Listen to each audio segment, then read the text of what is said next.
এক দফা এক দাবি, আরো জোরে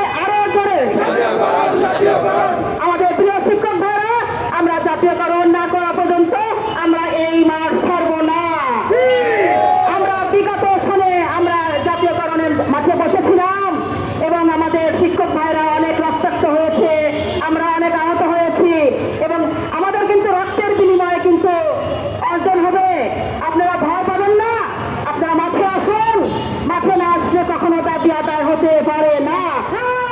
দেখেন, আমি মহিলা একজন, আমি গতকাল এসেছি, সকাল থেকে আমরা মাঠে প্রেস ক্লাবে বসে আছি। আপনারা ভয় পাচ্ছেন কেন? সারা বাংলাদেশের আমাদের প্রিয় শিক্ষক শিক্ষিকাকে